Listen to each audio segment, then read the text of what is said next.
Hello, hello, hello, hello, hello. How's it going, people? Welcome to the stream. Welcome, welcome, welcome, welcome. It is what it is even today. Tuesday the 12th. I'm literally all lost all over the place. It's Tuesday the 12th of August, and today we have something going all over the place. I'm not gonna lie. Because Spurs are linked with Eze, and they are actually quite interested in him, according to Fabrizio. Apparently, Eze is keen on the move. God knows why, but hey, it is what it is, I guess. Arsenal are ready to sell Trossard. Zinchenko apparently might be staying because he doesn't want to leave. And why would he? 150 grand a week, to be honest, and he can sit on his ass and do nothing. Let's be real. He will also get actually some game time. Let's be honest ourselves. And in the midst of all of this, Man City want Rodrigo, Man City want Donnarumma, Spurs are signing Savio, and Newcastle are in for Visa. Isak is on strike. He has left his home. He's forcing to move to Liverpool. Liverpool is about to bid for Isak very, very soon. It's hella confusing. Let's just put it that way. I'm not gonna lie. And Arsenal are in the midst of things, and I'm kind of worried that Arsenal will get the short end of the stick. That is the biggest worry because I don't even feel like Arsenal are gonna end the short end of the stick. Arsenal are gonna get the short end of the stick in all of this. That's what it feels like. That's what it feels like, and that's what it looks like, which is very, very worrying to say the least. Especially that we kick off the season in what 6 days? No, not even 6 days, for 5 days, and we are still, I would say, short about 2-3 players.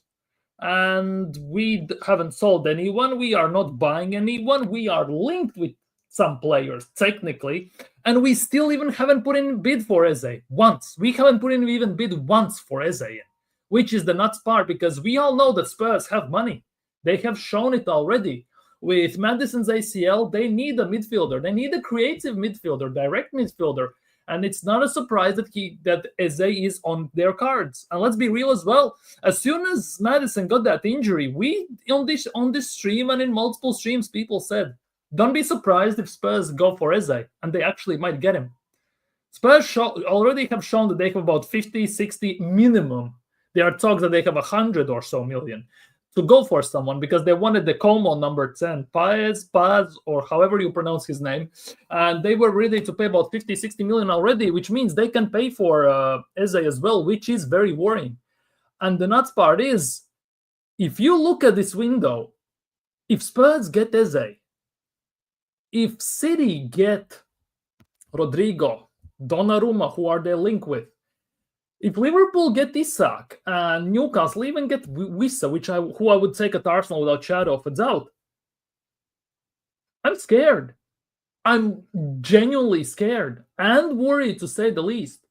It's bad enough that United, to some extent, have had a better window than we already have had. And I'm not too sure. I'm kind of in disbelief that it's been 2 months, we goofed off, we signed some backups, we have signed Madueke, we have signed Zubimendi, fair dues, we have signed Gyökeres, fair dues. But when you look at other teams' business, yes, they have signed less players than us, but in the grand scheme of things, they have had better window than us, which is the nuts part. And then you hear on countless streams saying that Arsenal have had the best window in Emirates era, pretty much. 8 out of 10 windows and all this stuff. I'm not gonna lie, we're screwed. We literally are screwed. And that is the nuts part. That is the nuts part. Big up, people. Like and subscribe to the stream. We're gonna get into all of this in a split second, of course. But yeah, we gonna. I see, Dio, you are in the chat. I'm gonna get to your DMs after the stream, okay? I'm gonna answer your DMs after the stream. Big up, Mubarak. I wonder, in fact, nowhere ever seen Arsenal that approach Palace about Eze deal. We haven't. That is the nuts part. It's been confirmed that Arsenal haven't even bid for Eze yet. We haven't had even a bid rejected, which is the nuts part. Obviously, there are talks that signing Ranieri all of a sudden has changed the plans drastically. Even though Eze is still a target, arguably number one target, still signing Ranieri on the new deal has changed the plans drastically. Did they, where does that make any sense?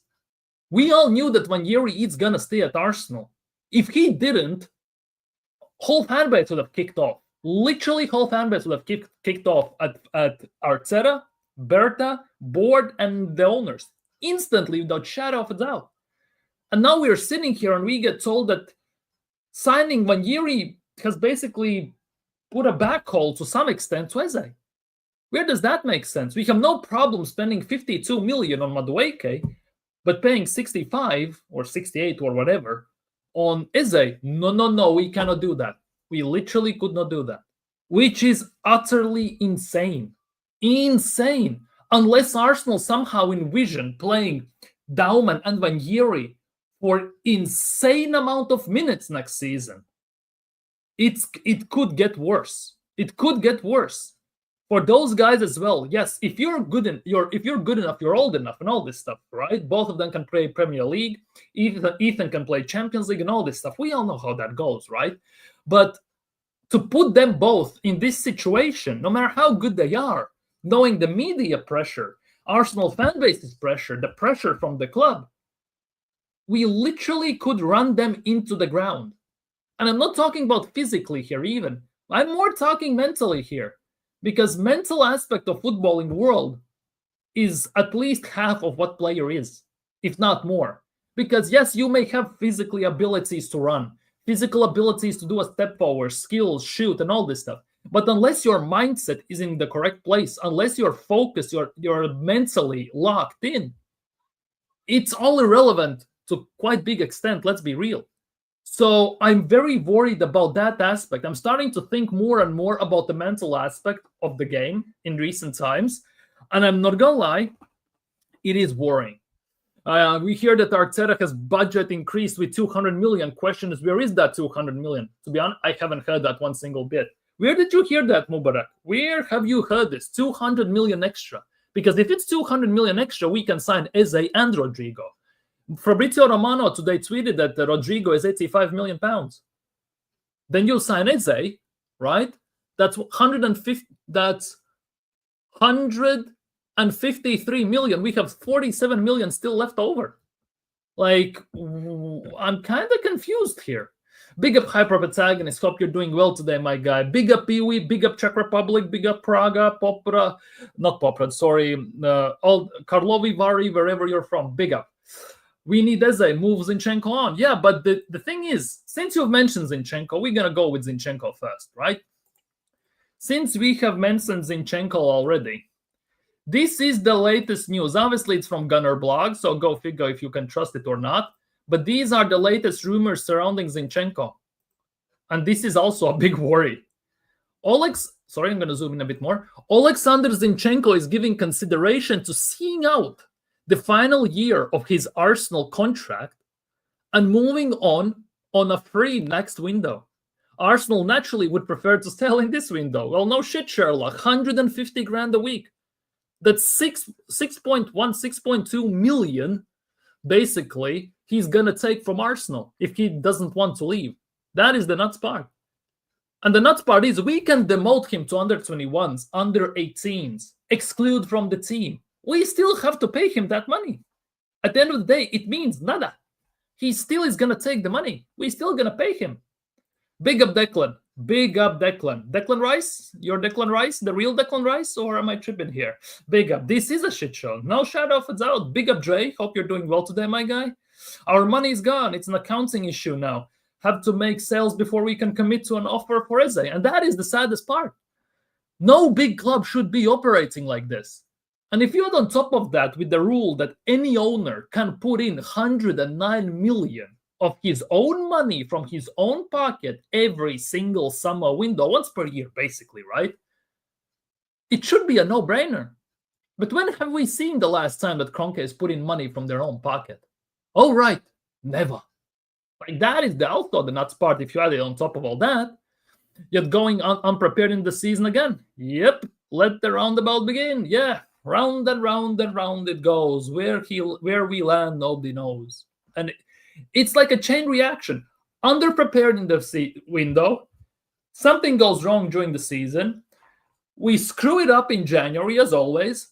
We end up season somewhere in the top four, usually. Let's be real. Like 8th, 5th, and all that stuff. But we finish somewhere in top four in the recent times. Summer window starts, and again we left ourselves short. Something goes wrong during the season. We screw up the January, and season ends up somewhere in top 4. Maybe we finish in semifinals somewhere or stuff like that. And again, summer comes, and again we sell ourselves short and all this stuff, and we just go in a circle and just like Odegaard on the ball, like a Beyblade, and that's it.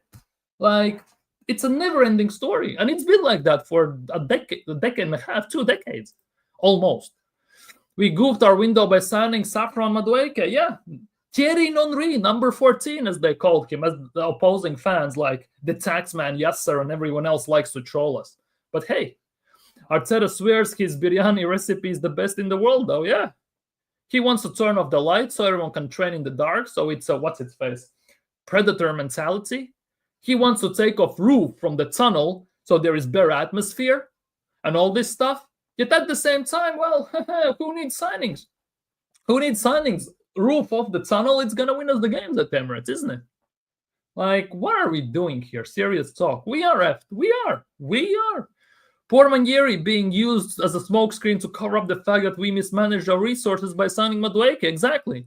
And then on top of all that, all these journos, you know all them, man, right there, right? Even tier 1s, by the way. Even tier 1s. They have the nerve come out and say that Madueke deal was separate from Eze signing. If it was separate, Eze would be already at Arsenal. He already would be here. Literally. And just watch. Hypothetical scenario. Don't wish injuries on anyone. You all know that and everything. But watch how quickly we're going to go for Eze if he's still available. If something happens to Odegaard in the United game. Watch how quickly all of a sudden we're going to put in bid for Eze. Just watch. If he's still available by the time, by the way. Big up Hendon Gunner. Big up. Good evening, all the usual legends. Yeah, big up everyone in the chat. Big up people. Like and subscribe. Ranieri should be ready to start. He should at very least be seeing regular 20-30 minutes of the bench every game, by the way. And he should be starting some of those games. He will start some games in Carabao Cup, FA Cup, maybe in Champions League against lesser opponents, maybe in Premier League against lesser opponents. But at the end of the day, Ranieri should be playing much, much more. Without shadow of a doubt. He should be playing much, much more. If the budget has increased by 200 M's, then why should we sign Eze, Rodrigo, Mitoma, and Samoro right away? Well, 200 million will be much short for all of them because Samo Marodion is about 80, Mitoma is about 50, that's 130, Rodrigo, that's 215, Eze, that's 280 million. We don't have that much, right? If we sell all of the, just like Lokongas, Vieiras, Zinchenkos, Nelsons, and all this crap, right? At the same time, then we can afford all of them. Like, easy. $1 billion squad until the subpar. Speaking of $1 billion squads, you are doing this very nicely. I love this chat. You are making the segues very, very nicely with this. Serious talk. No cap, no nothing. This is the Arsenal. This is this. Arsenal have, if I could zoom in, of course. Give me a second. I have to figure this out. Open image in new tab. Here we go. Share this tab. Here we go. Arsenal have the most valuable starting 11 in Premier League according to Transfermarkt. 840 million euros. That is the price of our starting 11 currently, according to transfer values, apparently. Man City are second, Liverpool are third, Chelsea are fourth, Newcastle are fifth, United are sixth, Spurs are seventh. So what are the excuses and all this stuff? Like, if we have the most expensive squad, as it shows here, let's be real, there is no excuse not to do anything. But we all know that with this manager, most likely we are never, ever gonna see a dub. We're never gonna see a massive trophy. Let's be real with ourselves. We are not, it's gonna be peak. It's gonna be peak, to say the least. This feeling as an Arsenal fan at the moment is what we just rely on moments that this team will give us. Like Declan Rice's 2 free kicks against Real Madrid, basically those type of moments. Or Reece Nelson's goal against Bournemouth 3 seasons ago. Trophies needs to be won or you're sacked, because remember, don't accept second. I didn't say that. Exactly. Arteta said that 2 years ago, and we still haven't won nothing. We have finished second. And we still find excuses. Well, not we, Top Gooners still find excuses. Big up YouTube censors. Calm down, people. It's just Eze agent trying to hurry along the Arsenal board. He wants his 15% now. Yeah, sure. Bruh, not even with the sugar daddy on any version of Football Manager can you get your budget increased by 200 NEMs after already spending 200. Well, we can increase it by 109. That's more than half of it. And that should be enough for Rodrigo or Eze and somebody else. If Kroenke has just randomly pulled out 109 million of their own pocket. But they have never done it, and I don't see changes that they ever will. Of course, Zini would rather see out his contract than take a pay cut. Of course, who wouldn't want to make 150 grand a week for doing nothing? 6 million a year. Who wouldn't? Like, serious talk. Who wouldn't want that? Seriously, who wouldn't want that? Like, serious questions. Anyways, in other news, apparently Leandro Trossard is set to leave Arsenal this summer. Well, we haven't seen that as of yet, according to Sami Mogbel, but hey, maybe sometimes. Big up Rasta Stocks. Big up. Resident United fan. Go and subscribe to his channel as well. Big up. Man, said Beyblade. I remember that show when I was a kid. Yeah, there are about 4 different generations and all this crap. Like, I only care about the first one. I'm going to be honest with you. But yeah. Big up Rasta Stocks. Big up to you, people. Don't forget to smash the likes. It helps my Latvian brother. Big up for the don't know and everything. Big up, my guy. Big up. Much appreciated. Thank you. At some point, whenever I can withdraw this, if that becomes a possibility, I'm definitely going to buy a better camera. Or a subscription to StreamYard so I can have better streams. 100%. Everything is going back into streams. Do you think we really wanted to sell Zini to Milan before that injury on California in the Newcastle friendly? Because Arteta supposedly did put arms around him and convinced him to say, like, I don't know. Like, to be honest, if you are Zinchenko, right, you want game time. You pretty much can see that you are not going to get in the midfield. That's pretty much a given, let's be real. Unless something weird happens or he rotates massively. Left back spot, though, Skelly is not going to play every single game bell to bell. Calafiori, well, he is subject to injuries. Kivior is not going to play there, so that only leaves Zinchenko.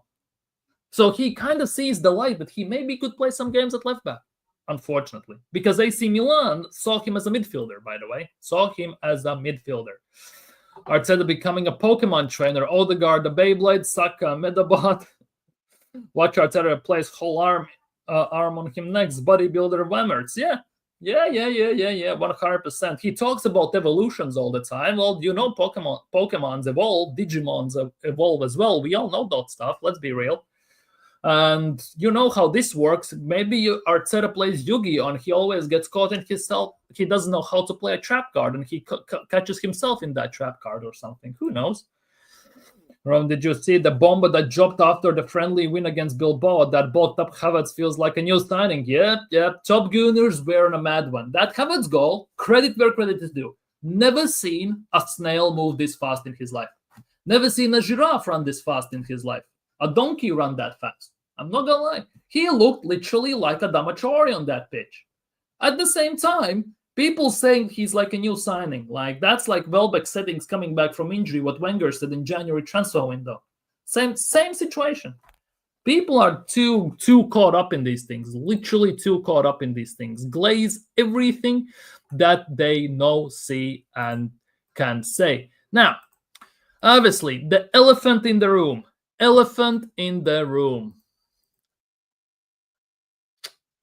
Big up views.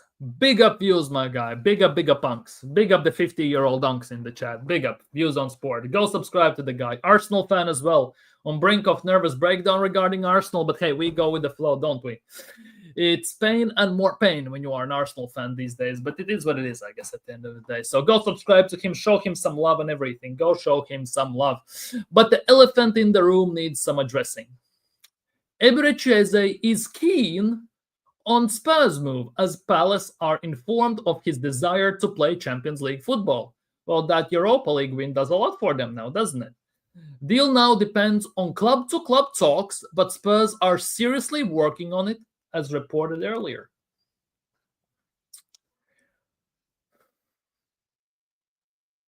Enough said, right? Yeah. Hunk saying 50 yet. Well, we're gonna get there at some point, ain't we? At some point. Big up Ash, 20 days left. How much more patience do we need to have now?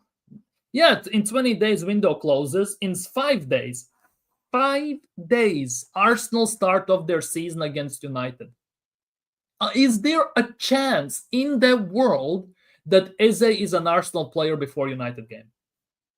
No chance. Let's be real. The way Arsenal do business, if we even bid for him, which we haven't done as of yet, at best he's going to sign after the United game. At best. So, I don't know. I literally don't know what to say.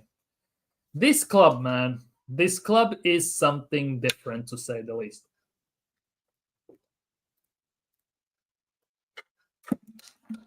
But yeah, this club is really, really putting me on the edge.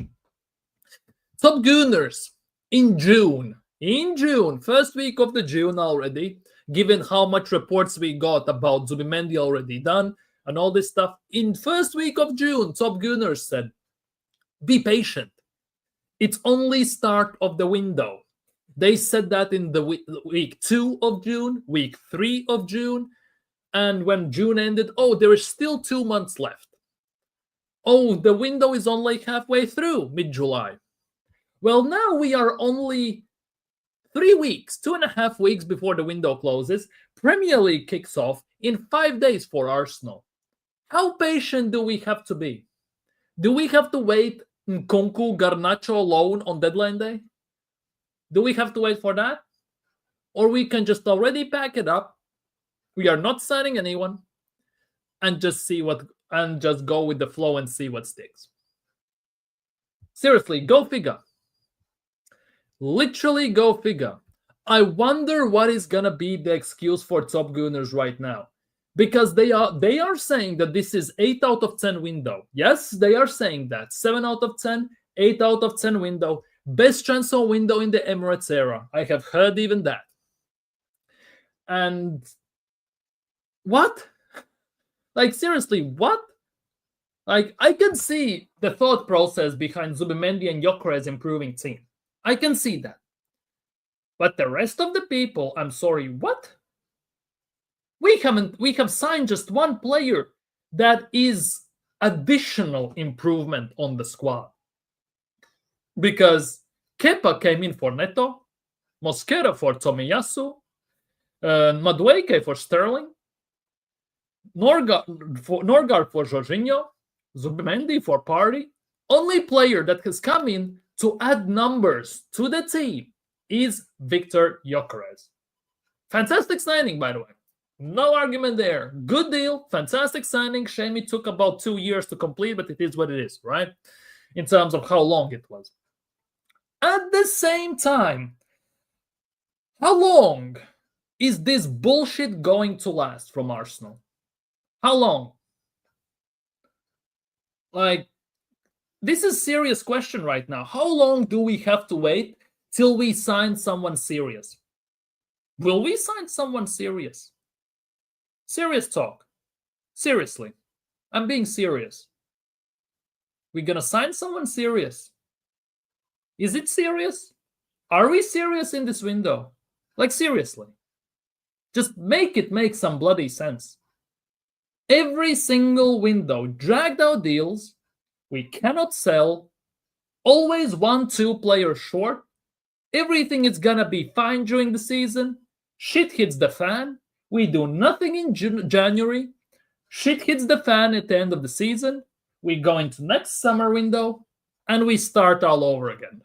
Dragged out deals, we cannot sell, we cut our ties with somebody, we leave about 15 to 20 players for free from the youth academy, we sign maybe one, two good players to keep us in the top 4, maybe some just here or there.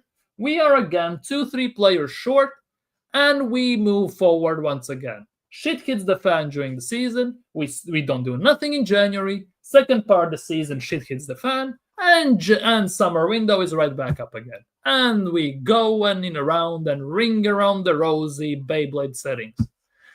Like, it's a never ever ending story, to say the least. Big up, AJ. Hope you're doing well today, my guy. Big up, people. Like and subscribe if you haven't already. They said before the transfer window, the war chest going to be unlocked. Yet our version of on war is worse than the Battle of Mid. Yeah. I've been hearing about this war chest since 2011, 2010. It's been a decade and a half since I've heard about this war chest. Still to this day, haven't seen it. Because 200 million, in my eyes, given how we are spending it, especially right now, is not a war chest. I would expect 300 to 400 million. That is a war chest. 200 million in this economy, that's like signing, I don't know, two bowls of milk, loaf of bread, and if you're lucky, you can get, I don't know, some ham, maybe some sausages. You're lucky if you can get butter for your bread at the end of the day. So I want that 400 million so I can get some cheese, some chicken, some rice, and all this stuff to go with it. Some salt, pepper, some sauce, and all this stuff, so I don't have to genuinely eat just bread and toast. Like, what are we doing here? Like, what are we doing here?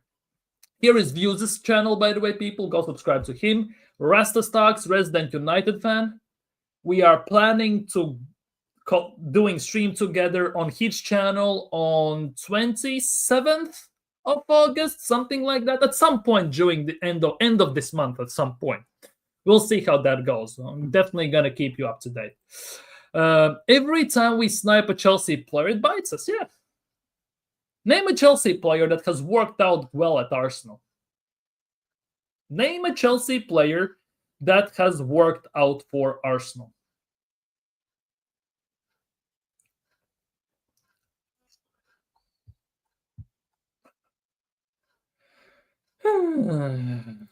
like seriously. Wow, it's like keen on Spurs. I have to believe it's fake news. Yeah, it's copium. It's literal copium right now. Hopium and copium that it's fake news, but it comes from Romano. It's somewhat more believable than your ITKs and African Spooners and all that, man. Us and Assyrius will never be in the same sentence, unfortunately. Well, unless the ownership changes, I'm not gonna lie. Big up, Jackie. More like 200 million life support, basically. We hang on for dear life every single season. In hope. Literally in hope. The nuts part is Liverpool have spent less than us, and they have won significantly many times more than us. And now imagine if Liverpool would be given this amount of money that Mikel Arteta got, like 1 billion in 5 years. Pretty much the league would be sealed up and done for the next half a decade. Like, I don't like, insane. Arsenal are allergic to doing all their business in one window, and that is their biggest problem.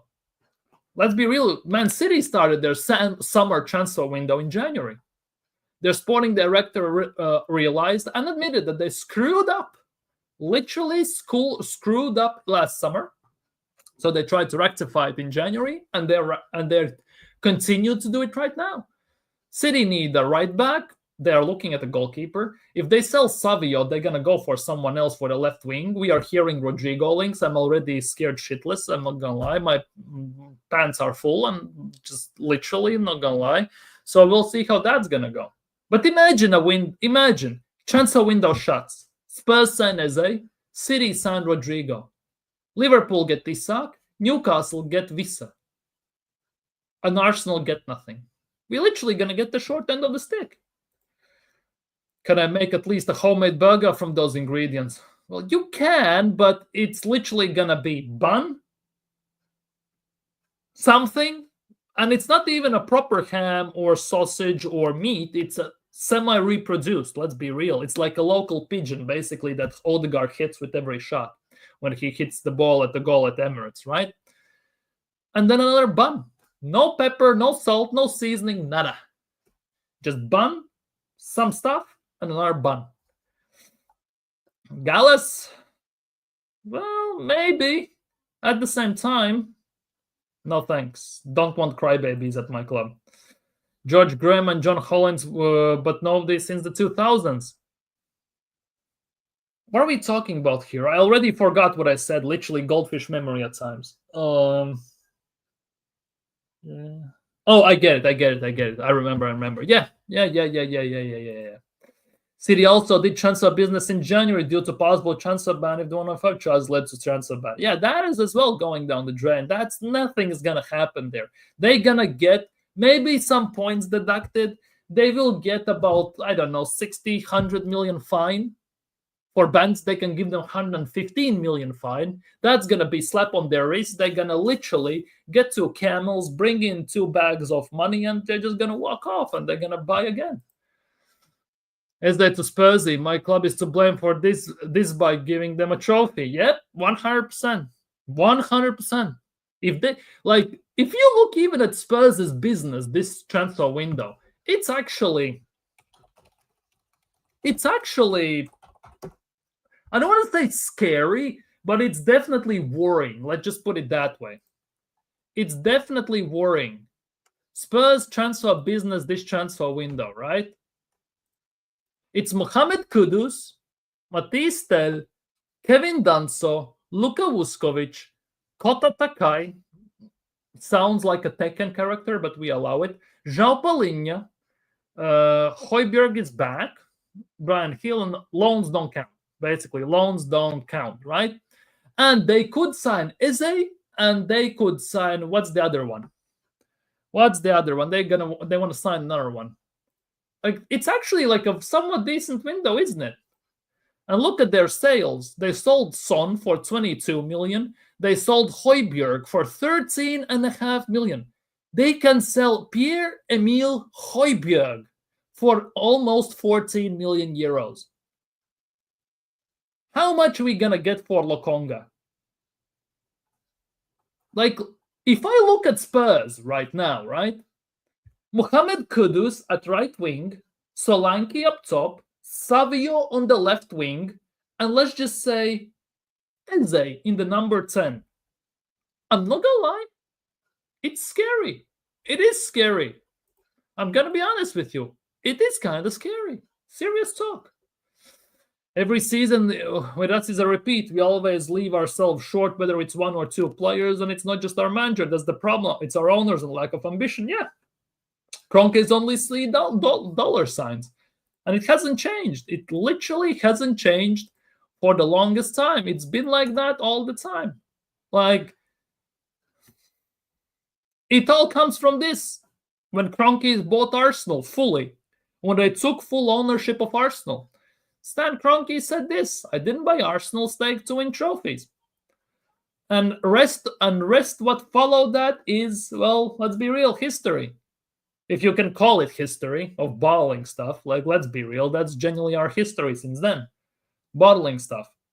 Like, let's say it as it is, pound per pound, serious talk. Let's not beat around the bush here. So, yeah, I guess it is what it is. I'm still fuming over that final. I don't blame you. Literally don't blame you. I'm still pissed off about the 2006 Champions League final against Barcelona. Seriously, as well. Kudus going to be useful for Spurs. Oh, 100%. Kudus is going to be very useful for Spurs, to say the least, as well. But hey, what do we know? We're in just Arsenal banter thing. So we'll see how that's going to go.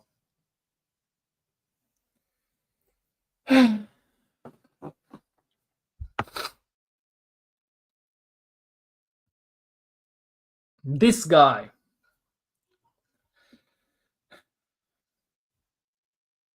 He has to go, blood. He seriously has to go. Like, there is no excuses to can't do anything. Like, can we...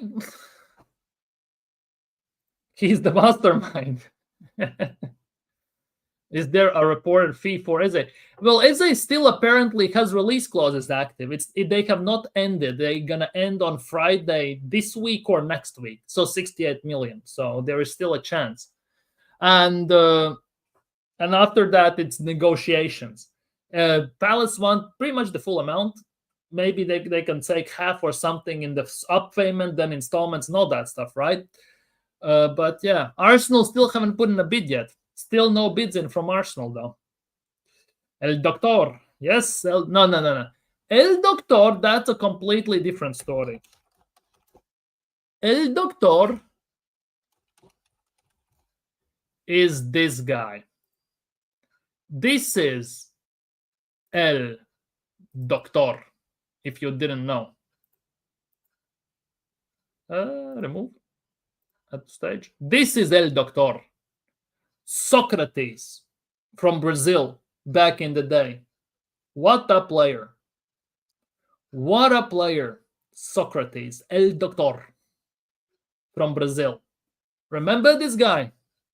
Do you remember this guy? Well, if you're old enough, obviously, let's be real. Unless you have seen some footage or you play FIFA and you have packed him as an icon. Otherwise, I'm not so sure. But this is the proper El Doctor. Not this guy. This is no Doctor. This is just, well, something rather. Who knows? Arsenal and hard knock of life for us, yeah. But then, 99 problems in Arteta pretty much is everyone, as they say.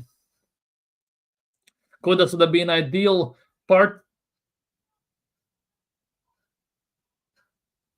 Kudus party replacement. Hendon, what? You want to tell me you want to replace a number 6 with a right winger? I'm a bit confused. Let's just put it that way. We know this ain't going this season. He loves the Cronkies and vice versa. Yeah, most likely. Josh is ride or die for Arteta. Yeah, I think Josh has this weird obsession that he wants to prove his daddy wrong because he basically grew up in wealth and poverty. He wants to prove that he can do it. And hence he's going to stand by him no matter what. Let's just put it that way. But we all know that this is the season. This is going to be the season. This is going to be Arteta on the sidelines. This is going to be Arteta on the sidelines. When he looks for answers, when his plan A doesn't work. This is going to be Arteta on the sidelines. If you know the John Travolta meme, you know what this means. Seriously. That's what it is. And, well, we all know what's going to happen here. We all know what's going to happen here.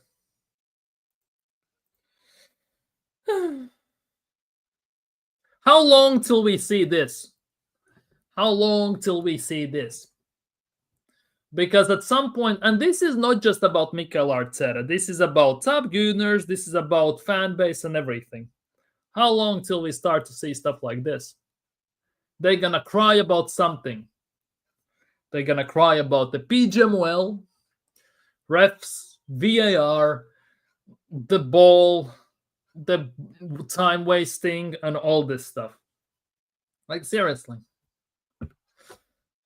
But Arteta will still claim that Arsenal are the best team in England and Europe. Yeah. He's going to do it. He needs to hold up his things somehow.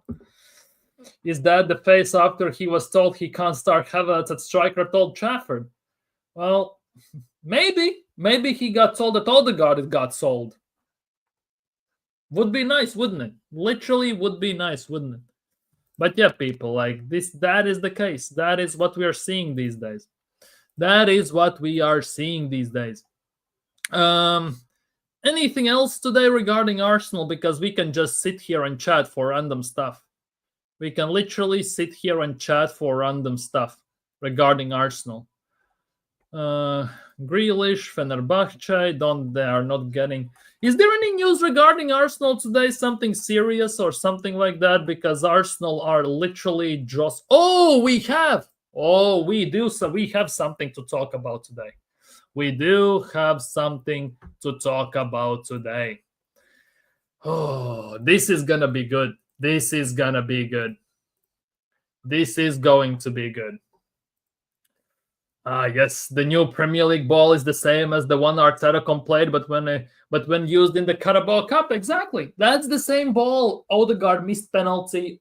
Havertz missed from 2 yards out, from 6 yards, well, 2 feet out, let's be real. And 6 feet or 6 yards out and stuff like that. That's the same ball. The same ball we lost to 10-man United with. The same ball. There will be excuses. Anyways, Anyone know this guy? Papa Pinkai. Papa Pinkai. Shane Gunner is one of favorite mascots on his channel, basically. This is what he said. Berta loses all credibility if we don't sign a top left winger. Now, I'm not a stickler here, right? But let's be real. If Spurs pay him a pretty penny, he's going to be in the Spurs shirt interviewing him after the game, isn't he? Like, keep it a buck. Let's just put it that way. Keep it a buck. Leave the geezer alone. And everything. Like, you know what I mean.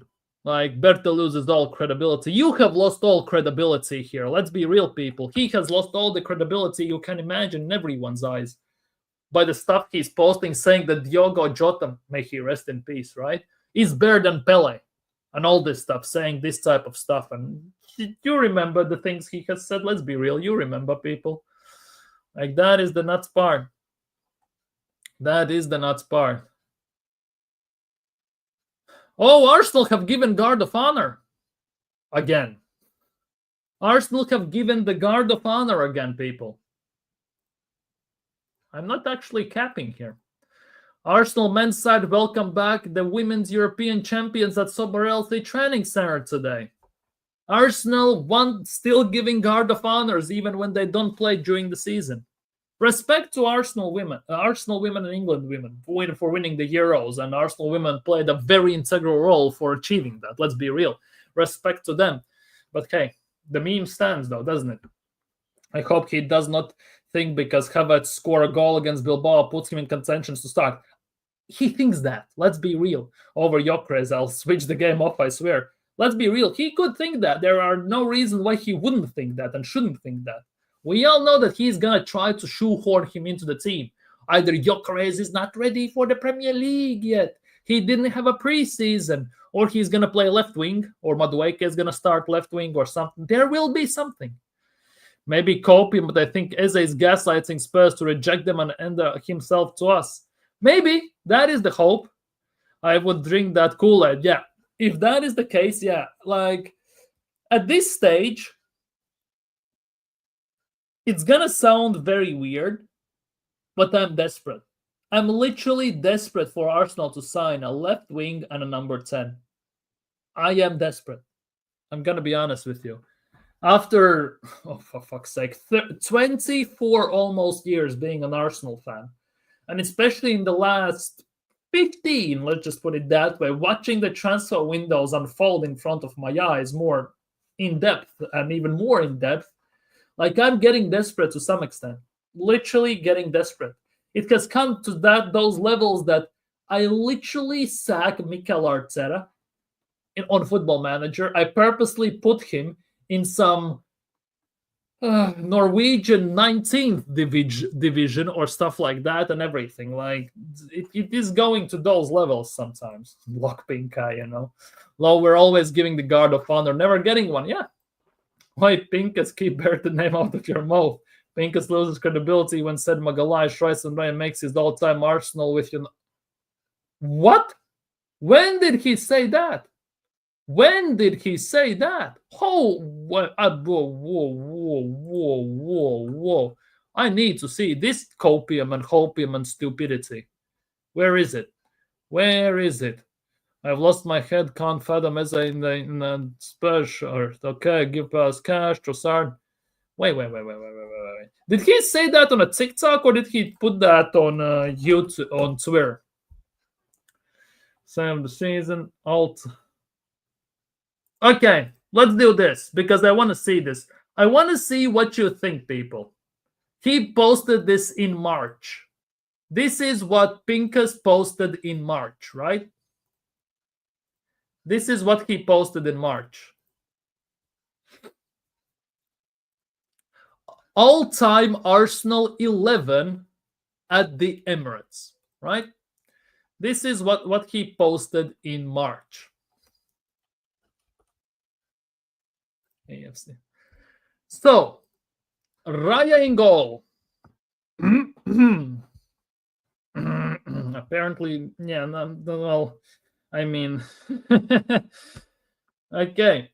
Another bozo moment from Arteta. If Eze ends up going to Spurs, bigger picture than facts. That's what happens if you stand still. Exactly. If you stand still, you're actually regressing. You're not even stationary. You're not standing still. You are actually regressing, because unless you move forward, you are moving backwards no matter how you look at things. You on your own, you may seem that you are standing still, but other people, teams, or whatever situation you apply this to, they are catching up. They are overtaking you. And by the law of default, if you're second and you get overtaken, you are third. You are not second anymore. Hence why you're regressing. Let's be real. It's such a cock thing, man. You guard the fan. If they still need motivating after they were never going to win a title, yeah. Which Gabriel? But look at this. Look at this. Raya in goal. Okay, people. Emirates 11. Raya in goal. You have arguments? Because I kind of have some arguments with this. I'm not going to lie. Like, Raya, Sanya, Gabriel, Saliba, Nacho Monreal. Cazorla, Fabregas, Ozil, Alexis, Saka, and RVP. Honorable mentions. Where's the honorable mentions? Oba, Ramsey. Why does he have Sanya 2 times? Sanya at right back and Sanya honorable mention. How is Odegaard in honorable mentions? All-time Emirates 11 and Odegaard is there. Where is Rosicki, for example? Where is Tomasz Rosicki? Lucas Podolski and all them, man. Where are they? Big up, Miss. Whoa. Big up, Miss Benlina. Hope you're doing well today. Hope you are doing well today. Literally, hope you're doing well today. Go subscribe to Miss Melina as well. Another Arsenal fan. Another Arsenal fan.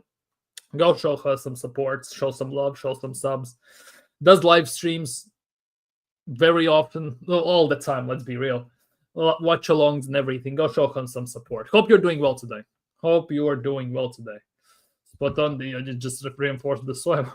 The best right back some fans have seen is Sanya. Yeah, true. But why is he twice in here? He has Sanya in all-time starting 11, and he has Sanya as an honorable mention. I just don't get it. Did we have 2 Sanyas in the team? Am I missing a player in my memory at Arsenal? Did we have 2 Bakary Sanyas or whatever? Like, I'm confused. You know, with sub-Gunners, you always get confused. Anyways, what else is here? Oh, this is good. Where is it? Here we go. Mikel Arteta is understood. He's understood to have identified Eberechi Eze as a player capable of giving Arsenal an extra edge against deep defenses. Now, I'm not saying that, for example, me, countless streamers, I'm not going to name them because they don't know who I am. They may think I'm kind of trying to diss them, but have said that we need more direct players through the middle. We need to attack through the middle first. We need players like Olise, Eze, Rogers, and players like that. And all of a sudden, Mikel Arteta has understood this. Only 6 years at the job. Only 6 years at the job. Serious talk. 6 years at the job. Only now figured this stuff out. Check out Sun Sport Arsenal fan versus United fan. And you'll see it. And it's just not the more bombas there until transfer ever could, even after making 6 new signings. The stuff they sometimes come up with, it's actually insane. I asked which Gabriel because we also have, yeah, I get it. Gabriel Paulista or Gabriel and everything. Like, I would hope that it's not Gabriel Paulista, you know. I would hope that at least there is some common sense in this. Then again, he put Sanya twice in there, so go figure, you know. Cannot even count to 2. Well, to 1, let's be real. So, let's see what some other news are saying. Some cumulative news regarding Arsenal, right? Let's see. Crystal Palace, yeah, got it. Closed. Crystal Palace considering 20 million Arsenal utility man as a replacement for 20 million utility man. Who is that? Who is that? Let's see. Jakub Kivior also apparently wants to leave to get more game time. Okay. Crystal Palace is interested in Jakub Kivior is understandable. The Eagles are in spot of bother over Mark Gehi's long-term future as the English international has entered his final 12 months of his contract. Well, rightly so. Kivior has emerged as a viable target for Crystal Palace and the Arsenal utility man. What are these names? Utility man. Like, serious talk. Sorry, I haven't zoomed in even. Arsenal utility man. It sounds like a plumber. Like, why does... I know his girlfriend is a world champion in twerking and all that crap, but how comes he sounds like a plumber in this? Arsenal utility man. Like, he's gonna unclog the sink or something? Maybe part of the deal that takes Eberechi Eze to Arsenal. However, it is unclear if the Polish utility man... Oh, holy crap, like, this doesn't stop. Utility man, Literally utility man. What are we doing here? Share screen. This, yeah. Utility man. For fuck's sake. He couldn't even think of Bellerin before injury. Dude, Bellerin before injury actually was pretty nice. Pretty damn nice. Kiv, you're definitely going to be a utility man to handle the twerk queen. Well, we have seen that in off-season, whilst he's also preparing for the new season, he's making videos for his girlfriend. There were some clips circulating social media that at the time in off-season, right, obviously that let him do what he does. He was basically filming his girlfriend for something rather. Kivior just say 25 to 30 million did well. 25 to... Wait. I want to see this, if this is true. Because I have seen this. Wait, where is it here? Arsenal. There were some rumors that Arsenal want like something like 50 million or something rather.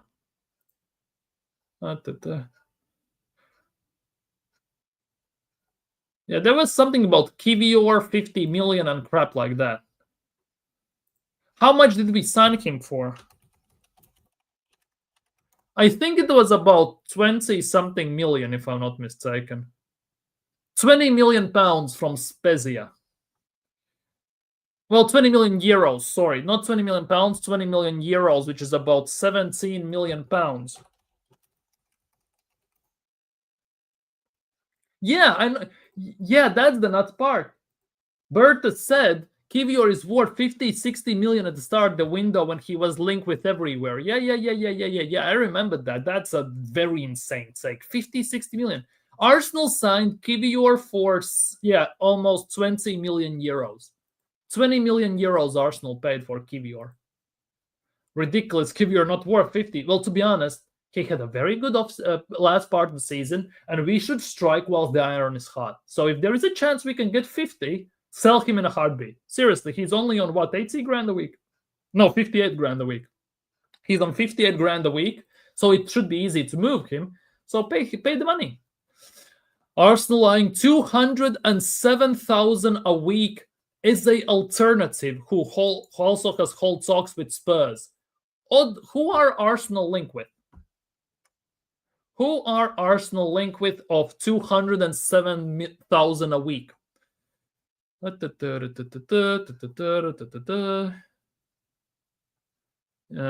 Thomas Frank signs Savio. Arsenal to Spurs. Arsenal view Madrid star Rodrigo as a strong Eberechi Eze. How not only Arsenal could view Rodrigo as an alternative to Eberechi Eze. Only Arsenal could do that. They could view Rodrigo as an alternative to Eberechi Eze. Like, it kind of should be the other way around, shouldn't it? Even though we are not signing Rodrigo, let's be real. We are not signing Rodrigo. Get that out of your head forever. We are not, in my opinion, right? But what? It's kind of backwards. Football economy is like it is upside down. Yeah. If we're talking Kivior for 50, wasn't? Yeah, it was. Remember back in the day, we paid 45 million to sign Ozil. Now for 45 million, well, you get Calafiori, so it makes a lot of sense, doesn't it? I remember VDV's price being insane for a center back. Yeah, they're still linking us with Rodrigo, exactly. Man City are in for Rodrigo, exactly, and that's why I'm worried. Because they're going to sell Savio to Spurs, where he's going to do very well, let's be real.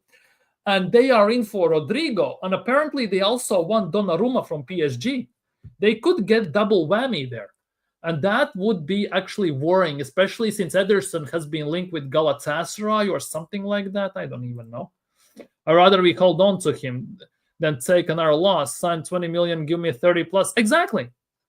At least get 30, 10 million profit. At least. Like 30. We could get 30 million for Kivior. 100%. We should be able to get at least 30 million for Kivior. He is not that bad. Plus, he had a very good last 4 months of last season and everything. He proved that he can actually play football. Yes, he was caught out of position on certain occasions, which about 70% of the time led to the goal, right? We are conceding. That's a different story, but we don't tell that to opposing sides. Then again, he has a very good passing and a very good crossing. For a center back, it's literally on point. My Arsenal Emirates era 11. Czech, Sanya, Torre, Koscielny, Monreal, Wilshere, Fabregas, Sanchez, Cazorla, RVP, and Oba. Torre and Koscielny. I can see the reasoning behind it. I'm not gonna lie. I can see the reasoning behind it. Even though Koscielny wasn't great, he was above average. He was decent, but he wasn't it. And everything. Vermaelen was ruined by injuries, unfortunately, and everything. But I can see the reasonings why. They at least have one more at Arsenal than anyone else. Monreal was one of those guys that, in my opinion, is very underrated at Arsenal. By many Arsenal fans, in my opinion, Monreal is very underrated. Because he was one of those guys that comes on the pitch or starts or whatever and always put in 6 out of 10, 7 out of 10 performances minimum. He was like Mr. Solid, Mr. Reliable to some extent. You know what you're going to get for him, and it always was pretty much on point. We cannot say we have to sell to buy because we are not paying all the money up front. Most of deals are payment terms. Yes. And the thing is, we are structuring deals like that, which basically kind of are extended to the next, let's just say, 4 or 5 windows, which basically bites us in the ass in the next window. Hence why, to some extent, if they are stretched that wide, it means that, for example, it could mean that we are still paying off, I don't know, Declan Rice, or David Raya, or Calafiori, or Merino, or someone like that. Let's be real, we're going to pay Zubimendi next window as well, unless if it's stretched that long.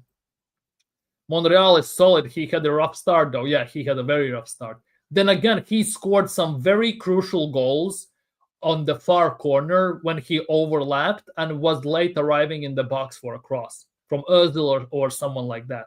Always. He scored some very crucial goals. I still remember. And we are missing that right now. I'm not going to lie. We are missing that. Would love to see our left back overlap and be just at the far post where nobody's covering him. Monreal was very good at that. It's just a shame we didn't utilize it as much as we maybe should have done it. Arsenal one transfer away from late marquee swoop. That's about Eze. I'm going. Theo Walcott predicts the score when Arsenal play Manchester United. He's probably going to say we're going to win. Arsenal transfer preference snubbed as £32 million Ghana considers seeing out the contract. Yeah, that's Zinchenko. Odegaard under pressure. If Arsenal land Prem Star, as pundit warns, he's not same player anymore. Well, we've been saying that for the longest time, and yet we get called toxic and negative. Odegaard not good enough. He has to improve. And that's according to Norwegian football websites. How long we've been saying this? How long we've been saying this? Oh, but we know nothing about football. We are toxic and negative. Oh, my bloody hell. They're finally catching on to some extent. I used to like Thomas Vermaelen. I did too. It's just a shame that he always was injured. That was the biggest downfall. Just like Kieran Tierney. He wasn't always injured, but when he was fit, he was fantastic. When he wasn't fit, it was a detriment to the Arsenal. And when he was fit at the last year and a half, well, basically Arteta decided not to play him. Like, Tierney played more at left wing pretty much than he played left back for Arteta. Like, that's the nuts part. If there was a picture next to the definition of a player that can do a job, it will be Monreal. Today's players should look it up. Yeah, exactly. Like, obviously, you need players that are exceptional in your team, that are above the level of the team, because you need someone to be the star that can carry you over the line. But your team must have at least 3-4 players that are, well, Mr. Reliables, that can do the job to a very good level.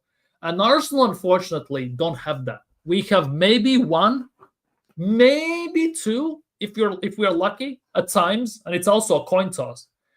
But Monreal was always, no matter how it looked, he was always on point pretty much.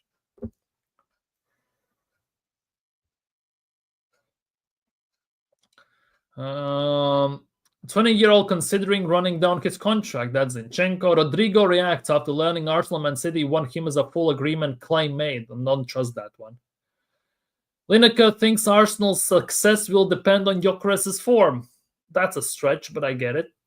Arsenal analyzed things we spotted this summer from Arsenal website. Let's see what Arsenal have spotted this summer. The Gyökeres effect. Sounds dramatic, I'm not gonna lie. He's only made 2 starts, but right from the outset, Gyökeres is providing a new dimension to our attack. Always on the move, look to run down the side or the central defenders. The Swedish international stretch athletic club and Villarreal with some explosive running with and without the ball. He has a penchant for driving down the left, and this will allow the likes of Gabriel Martinelli, Noni Madueke, see? Driving down the left and Madueke in the same sentence. And this is on Arsenal's official website, which should prove to all the skeptics that Madueke will be a left winger at Arsenal. Surely. Slip into infield spaces. What the hell is this? Infield spaces. Infield. What the hell is that a word? Gyökeres style also means we can now play longer passes into space with greater confidence. Well, going direct. Throughout preseason, we have seen plenty of our usual pretty passing patterns. Pretty passing patterns. That is a stretch and a half, to say the least. Pretty passing patterns at Arsenal.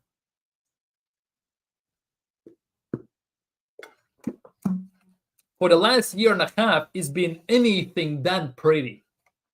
Let's be real. But there has also been clear desire to get the ball forward a little bit earlier. Seeking out Kai Havertz and Bukayo Saka in particular, the likes of David Raya, Calafiori, Rice, Saliba, Kivior, and Gabriel have all struck several accurate passes over long distances, where it was to bypass the opposition press, gain territory quickly, or simply to stretch our rivals. Well, that's the way not to get cramps. This direct tactic has largely been a success. Long diagonal switch passes to Saka have really caught the eye, especially early on in the games. They have got him on the ball a bit faster. The opponent's unable to double up as easily when the runs at them at 1v1. Well, shocking display of things. We've been saying this for 2 years now, that Saka needs to be more direct. He needs to be in one-on-one, attacking players with pace and dribbling and speed and, well, conviction, let's just put it that way.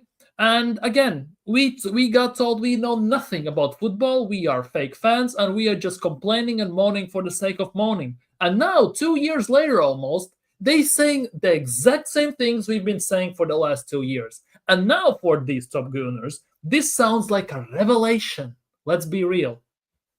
Oh, boy, freaking hell. This example from our 3-0 win against Athletic. Gabriel too, well, he passes off the pitch. Strong pressing. What the hell? 1, 2, 3, 4, 5. Well, I get it, but if the sad part about the issue with this image, right? if the pass comes off, right? If Joe Linton in the situation passes off in the midfield next to referee, if there is Tonali, right? Or there is Bruno Guimaraes or someone like that. 1, 2, 3, 4, 5 of our players already been cut off, which means we have 5 players back and they have 1, 2, 3, 4, at least 6 players going forward. At least 5, 6 players going forward. We are in a disadvantage instantly.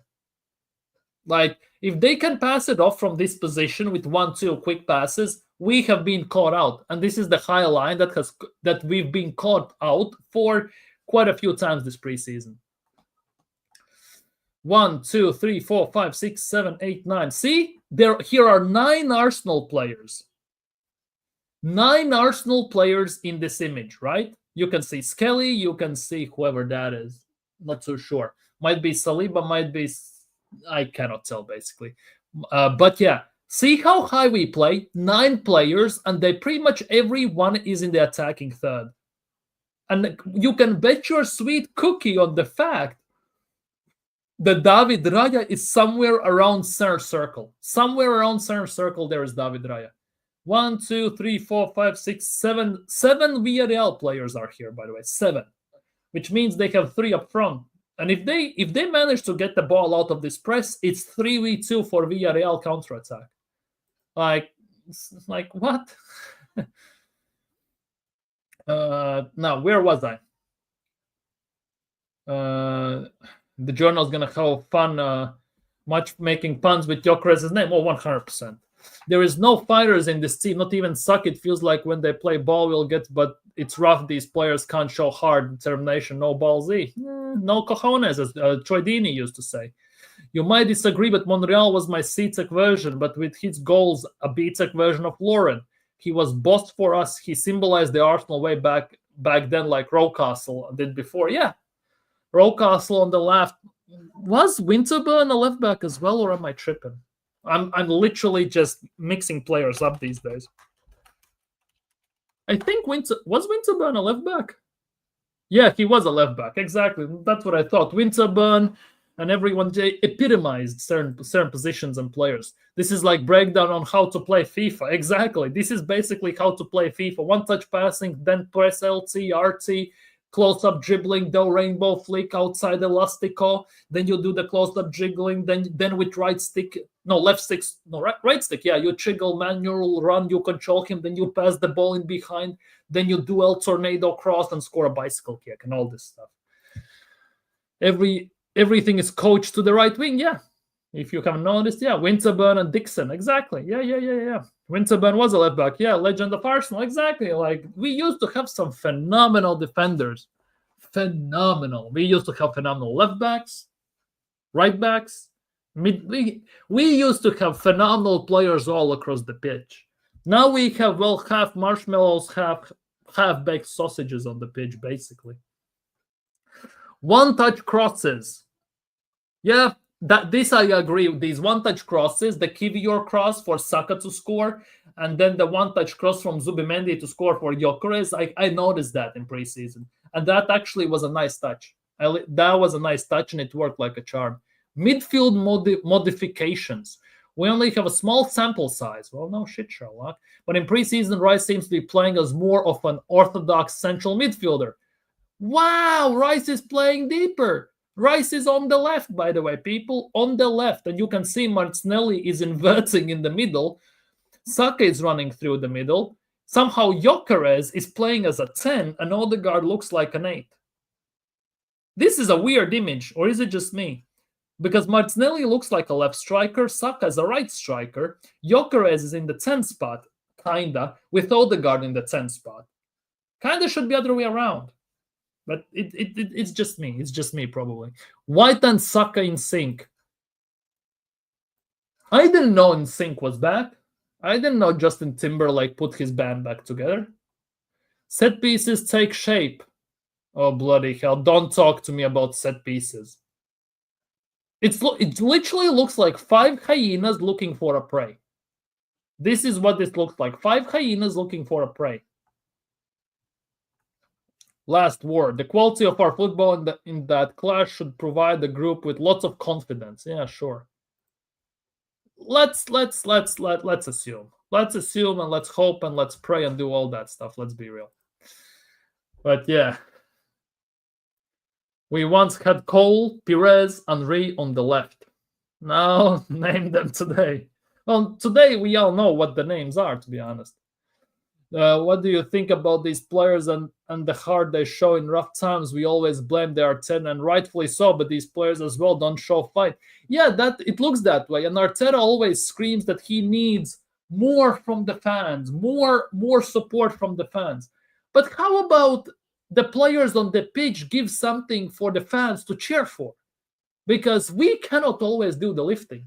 Sometimes the team needs to lift us up as well. Like, it goes both ways. You cannot only just take, you also have to give. Like, it's a two-way street, like relationships and all that stuff. Whoa, set pieces. Yeah. Did you see the screen Slip did for Norgard to get the set piece goal? Yeah. NBA pick and roll type of screen, basically. Well, technically it was a pick and pop, wasn't it? Kinda, but it's kind of in between. If it's like, for example, an attacker putting a screen, then it's a pick and pop, kind of. If it's another defender, then it can be pick and roll. And like, we all know how this goes and everything. But yeah, people, I think on that note, I'm going to end today's stream. You've been fantastic. If you haven't already, do me the favor, like the stream and subscribe. Let's see what tomorrow brings, because today was painful regarding Eze, regarding other rumors and all this stuff. It was pain and a half, I'm not going to lie. Let's see if tomorrow we maybe put in bid for Eze. Who knows? Or maybe Spurs put in bid for Eze. That's going to be even more painful, I'm not going to lie. But yeah, it goes both ways. Why fans go games and don't cheer is beyond me. I'm on the sofa screaming my ass off. Yeah, but in the Emirates, you cannot even do that these days. If you, for example, stand up in the Emirates and start to shout, other people complain about you half the time. If you swear, other people complain about you half the time. Then the stewards come down and tell you to calm down. So sometimes you cannot even do that. You cannot even be yourself.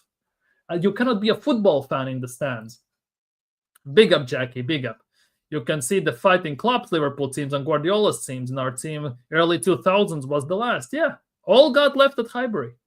Big up, Hendon, big up. Yeah, tomorrow PSG versus Spurs. Hopefully PSG win. Because if Spurs win that Super Cup, it's the end of days. Eze definitely is going to Spurs then.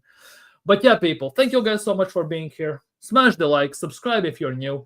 Hopefully going to see you tomorrow, and hopefully tomorrow brings some good news. Have a great evening. Have a great day tomorrow as well, and hopefully see you tomorrow as well. Peace.